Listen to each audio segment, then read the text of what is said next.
Well, happy Friday. We all made it through the week. Welcome to Friday. And this is the 208. Let's start with this. We know it has been a hot summer all across the Gem State. We already actually have the record for the most number of triple digits days this summer. You might have heard our song on the show.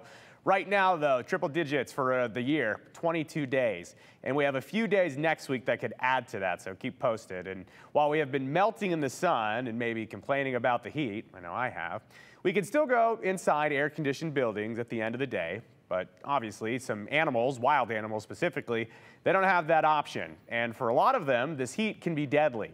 And that's the case right now at Lake Lowell here in Idaho. Now, a viewer sent us a video from the shores of Lake Lowell in Nampa. You can see it right here. The viewer said that they were going for a walk near Gotts Point, and they saw this, the dead fish along the shoreline, which also had a very unpleasant smell, as I'm sure you could imagine. So we reached out to the Idaho Department of Fish and Game to see if they know what's going on, what could possibly be killing the fish in the area. Well, it turns out it's the high temperatures, the high water temperatures that are affecting the health of the fish in our area right now, and it actually does happen every year. And when you have warm water and lots of nutrients and things like that, a lot of fish get stressed, and so it's an annual period this time of year in August and late summer that we start seeing fish dying off in different ponds or lakes and things like that. And we're not just talking about the carp or one type of fish, the bass fish, other small fish. This is also affecting the sturgeon in part of the Strike Reservoir, which is south of Mountain Home. So starting today, Friday, Fish and Game is closing sturgeon fishing in the Snake River between Canyon Creek and Rattlesnake Creek. That closure will be in effect until September 25th, or unless conditions improve sooner.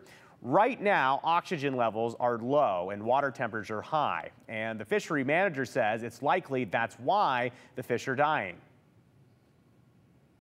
Over the last several weeks, we've identified around 20 large individuals that have died. This is pretty concerning when you've got fish that live to be, some of these individuals that died were probably 50 to 70 years old, and that's not easily replaced compared to other species. That was a really tough decision to make on behalf of our agency. We don't want to limit ability to go fishing and things like that. This was a really unprecedented situation we found ourselves in with Strike.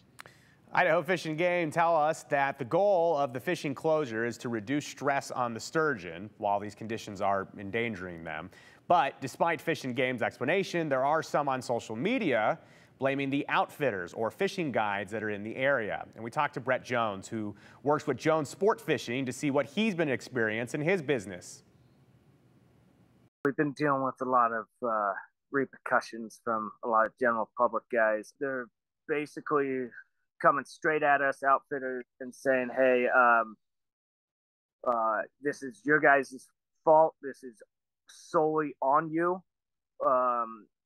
When there's basically just 4 fishing guides, 2 companies, and basically 4 fishing guides that fish CJ. And a lot of times we're not there every day. A lot of times there's one of our boats there. I can assure you that every single guide and active outfitters down there, we go above and beyond on the safety handling of these fish.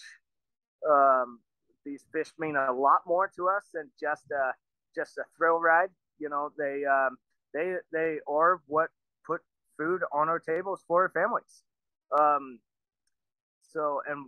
Every time that there's an incident with one of these long-aged fish, it definitely hurts really, really deep. I spent 14 years traveling the country pipelining, just so I could come back home to my home state of Idaho and be able to pursue the career that I've always dreamed of. It's just kind of insane that people would look at us as the fault for this when we're,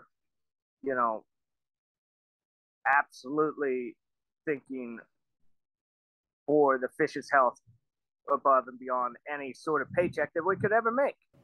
So we're going to keep our eyes on this to see where it goes, but I'll tell you this, in a sport that's meant to help people relax, a lot of controversy, a lot of stress.